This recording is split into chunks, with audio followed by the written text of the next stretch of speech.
Los esports o los deportes electrónicos son los videojuegos en su modo competitivo que pueden empezar a tener diferentes características y pueden generar tanto entrenamiento, tienen componentes técnicos donde a veces es importante la plataforma o el elemento técnico que utilizas para la práctica, y al final de cuentas es como en este momento ya es un acceso a ser un deportista de alto rendimiento en México. En el 2018 la Comisión Nacional de Cultura Física y Deporte nos otorgó la viabilidad técnica para la disciplina deportiva llamada deportes electrónicos. Entonces, a partir de esa fecha, es del 30 de junio del 2018, es cuando ya otorgan el rango de actividad deportiva a los deportes electrónicos. Está catalogado como un deporte mental, al igual que el ajedrez o que el dominó, y a partir de ese momento es que ya no solamente eres un gamer, sino también ya te conviertes en un ciberatleta. Obviamente esto necesita tener muchos más componentes y elementos.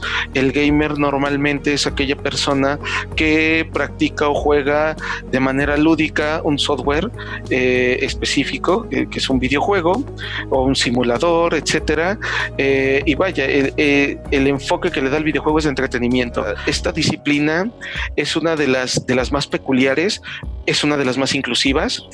Aquí no importa si eres hombre, mujer, niño, adulto, con una discapacidad o sin ella, mientras puedas tener un mando, puedes jugar videojuegos. Hemos tenido, por ejemplo, chicos que juegan con un pie y una mano, que juegan con la boca y siguen practicando videojuegos. Y también este es un deporte que le enseñan los hijos a los padres.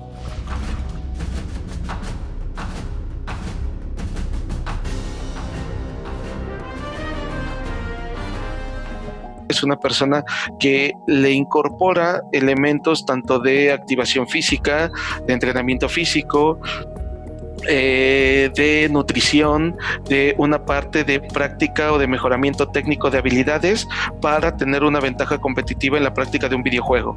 Entonces ya estas personas son las que empiezan a destacar dentro de las competencias tanto nacionales o internacionales de videojuegos, y es en donde empezamos a nombrar o a reconocer la parte del profesionalismo, que es básicamente una, que puedas vivir de la práctica deportiva, y dos, que ya exista una industria de la cual puedas empezar a generar una opción de vida a partir de la práctica de los videojuegos.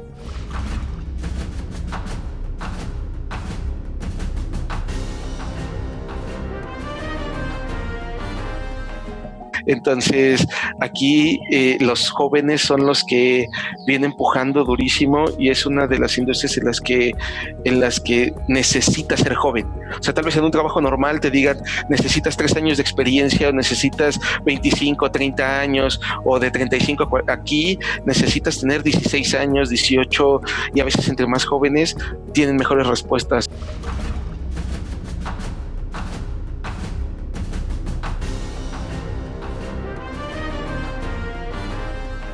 Nosotros como federación tenemos una actividad y la segunda es una responsabilidad ante gobierno. Nosotros somos colaboradores del gobierno federal, y como tal tenemos primero, nuestro objetivo es fomentar, promover, regular y sancionar la práctica de los deportes electrónicos en México. Ahora bien, eso nos lleva a crear tanto ranqueos para saber quién es el número 1 y quién es el número 150. A la par de eso es que obviamente ya estos chicos, los ciberatletas, ya pueden tener acceso a estímulos deportivos por parte de los gobiernos en sus 3 niveles, federal, estatal y municipal, y también acceso a otros estímulos de entidades privadas. Ahora, para esto, lo que normalmente dicen es: ¿cómo sé que eres un deportista de alto rendimiento? Para saber que esto es o que tienes esa escala, ¿no? Por eso es que creamos un sistema de ranqueo. La segunda es la creación de las selecciones nacionales. Al igual que cualquier otra federación deportiva en esa disciplina, la federación es la responsable de la conformación de selecciones mexicanas. Nosotros tenemos como disciplina los deportes electrónicos. ¿Qué significa? Que tenemos todos los títulos. O sea, podemos tener una selección de Street Fighter, una de Tekken Fighters, una de League of Legends, una de Overwatch, y todas esas selecciones o todos esos representativos deben de cumplir todo ese proceso, desde la solicitud de la comunidad para que este título se incorpore en el roster hasta la creación de una competencia nacional regulada y oficial que derive en selecciones nacionales.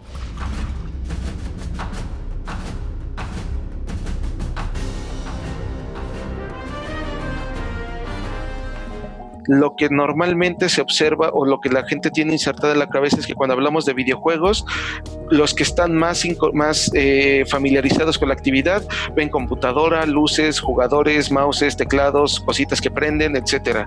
Eso es una parte de los esports o de los videojuegos. Hay otra parte de industria detrás de ello. Hay desde técnicos, casters, streamers, hay metodólogos, médicos, nutriólogos que están detrás de la práctica profesional de llevar a ese jugador a ser un campeón, pero también hay empresarios, hay personas dentro de la escena deportiva, de creación de eventos, del entretenimiento, donde ven este nicho de mercado como una opción viable dentro de la economía para generar dividendos o utilidades. Todo eso está incorporado también dentro de los videojuegos. He estado dividido esto porque al final de cuentas los videojuegos en México empiezan a surgir o a crecer a partir de los 80s, ¿no?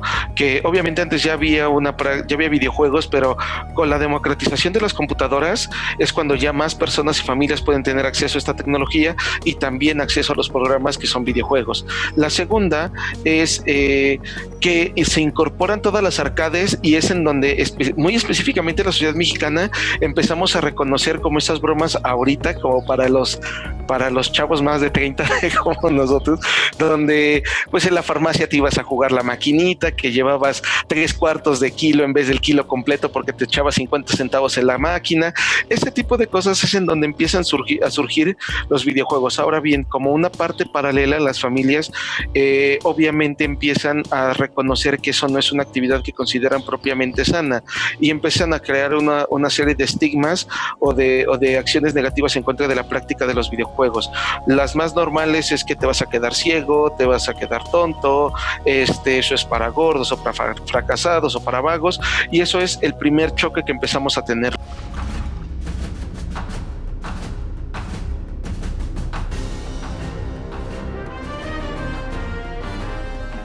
Todos los esports son videojuegos, pero no todos los videojuegos pueden ser catalogados como esports. Como con esto empezamos a tener también muchas cosas de impacto social que van relacionadas con la práctica de los videojuegos. Una de ellas importante es, por ejemplo, esta duda que tienen muchas personas de los videojuegos provocan malicia en las personas o provocan que seas un asesino, provoca que el videojuego es una parte adicional que tienes en tu vida, no es tu vida. Entonces obviamente los videojuegos por sí solos no generan esta conducta, necesitan muchos componentes alrededor de la vida de una persona que en su conjunto deriven en una mala conducta respecto a la sociedad, pero los videojuegos no la generan. Ahora bien, esto, si bien el gobierno no te da esa responsabilidad, nosotros sí la asumimos y entonces empezamos a generar campañas de concientización. Tenemos vínculos con centros de integración juvenil para atender, por ejemplo, las conductas adictivas y la adicción a sustancias por parte de la comunidad gamer. En este momento de pandemia, en donde los videojuegos son uno de los mayores consumibles de contenido que tienen las familias en casa, empezamos a trabajar, por ejemplo, con Guardia Nacional para crear contenido responsable sobre la seguridad en Internet y sobre la seguridad en videojuegos, que nuevamente lo que tratamos de hacer es ver las aristas que tradicionalmente no son vistas. Obviamente podemos hablar horas y horas de lo que significa una competencia en videojuegos y cuántas personas son y demás, pero también necesitamos darle ese enfoque social y esa perspectiva de responsabilidad social a todo lo que involucra una industria de los videojuegos, no solamente en el plano de entretenimiento, sino también en el plano económico, en el familiar, en el educativo y en el social.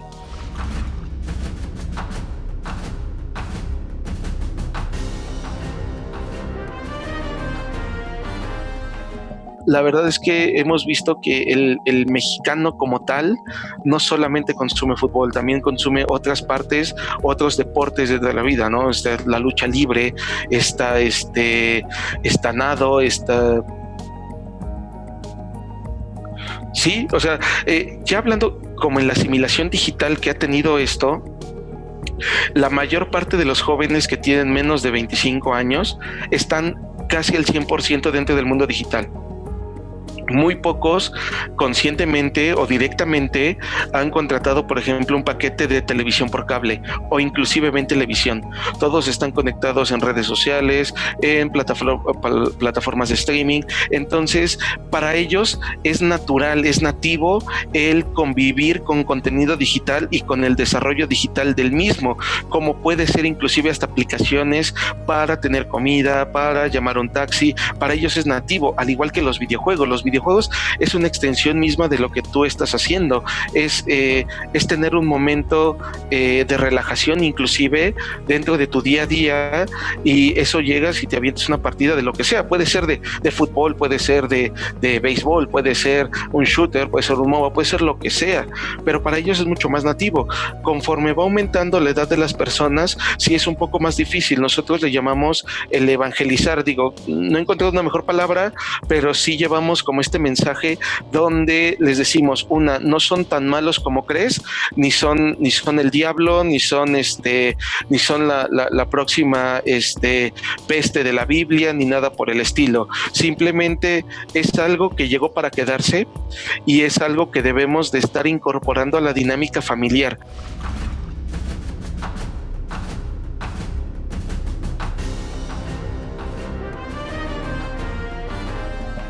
En el terreno de los esports, yo veo un afianzamiento de ellos dentro de la industria. O sea, si antes existían dudas, por ejemplo, que era un deporte o no era un deporte, que servían o no servían, que la gente los veía o no los veía, en este momento esas preguntas ya pasan a segundo plano para entonces incorporarlas dentro de tu estrategia de marketing, dentro de tu oferta de entretenimiento deportivo, dentro de tu oferta deportiva.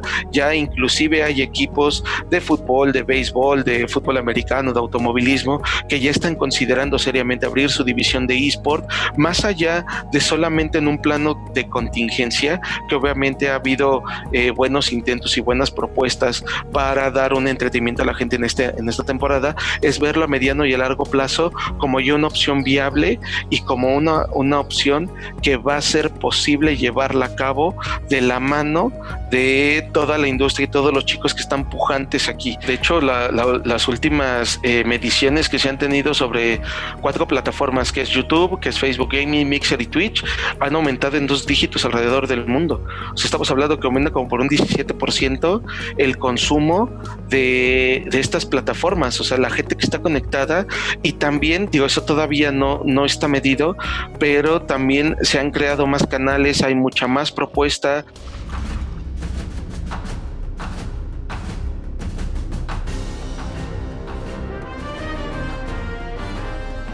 Lo veo muy fortalecida, muy